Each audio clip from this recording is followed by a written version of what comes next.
লগত মানে মই এটা বেলেগ ধৰণৰ মানে হেৰি পাইছোঁ, যিটো মানে অকণমান স্লাইটলি ফিলচফিকেল ডিপ পাৰ চব বস্তুতে এটা গভীৰতাৰ সেই বস্তুটো মোৰ হেৰি লাগিছে, বহুত মানে আকৰ্ষণ কৰে, যাৰ কাৰণে মোৰ লগত তাইৰ কথাবিলাক বহুত ধৰণৰ হেৰি হয়। আৰু হয় কি মানে এজ এ ওমেন কিন্তু কিছুমান বস্তু এজন পুৰুষে যেনেকৈ অনুভৱ কৰিব ছেইম অভিজ্ঞতা হয়তো এক্সপিৰিয়েঞ্চ হ'ব পাৰে, কিন্তু এগৰাকী মহিলাৰ এইটো বেলেগ হ'ব।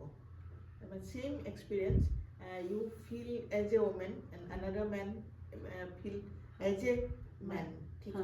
तो उसका तो डिफरेंस रहेगा ना। तो आपका जो ये है जो फीलिंग्स है लाइफ का जो एक्सपीरियंस कविता में लिखते हैं, तो मुझे लगता है कि उसका जो डीप से डीपर होके जा रहे हैं, ठीक है।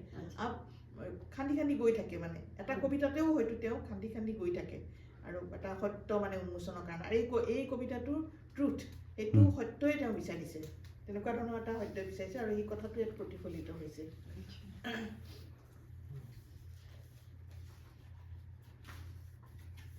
সত্য, মূল ইংৰাজী ডক্টৰ শ্ৰী সংগীতা মিশ্ৰ। বহুদূৰ বাট খোজ কাঢ়িছোঁ, কক্ষপথৰ শিলাময় সজ্জাত, বালি মাটি বোকা ঢৌবোৰক আঁকোৱালি। সত্য খননৰ প্ৰয়াসত বহুবাৰ মই পৰিছোঁ গাঁতৰ ভিতৰত, য'ত সত্য বহি থাকে প্ৰসন্ন চিত্তে, মুক্তিকো প্ৰত্যাখ্যান কৰি সত্যৰ বাবে পৃথিৱী নগণ্য। বহুবাৰ মই পৰিছোঁ অতল গভীৰত, আৰু মৃত্যুক অৱজ্ঞা কৰি মই উঠি আহিছোঁ মই নিজৰ ছাইৰ পৰা। যুগ যুগ পাৰ হৈ গৈছে, মই এতিয়াও গৈয়ে আছোঁ। মাত্ৰ এবাৰৰ বাবে মোৰ শিপাৰ সন্ধান কৰিম, তাৰ আগেয়ে মই উঠিম আৰু পুনৰ খোজ কাঢ়িম। সাধাৰণভাৱে উত্থাপিত হ'ব কিছু প্ৰশ্ন, কামানৰ সন্মুখত বহি মোৰ শব্দবোৰ কঁপিব, মোৰ নীৰৱতা খন্তেকৰ বাবে মোৰ ভিতৰতে প্ৰতিধ্বনিত হ'ব। This poem was originally written in English, again many years back, but I kept this as the first opening poem of my latest book, Truth. Shall I read? Yes.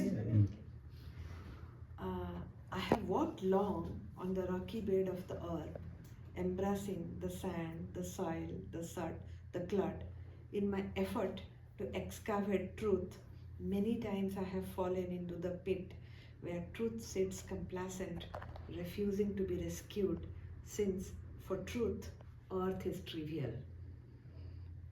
Many times I have fallen into the bottomless depth, and defying death, I have risen from the ashes of my own. Aeons have passed, I still carry on. This is just once more that I would look for my origin before I get up and walk again. Only a few questions to be triggered at random. Sitting on the mouth of the cannon, my words would tremble, my silence would echo in me for a while. This is just once again that a drop of tear would be left for its fossil to be found under the frozen time.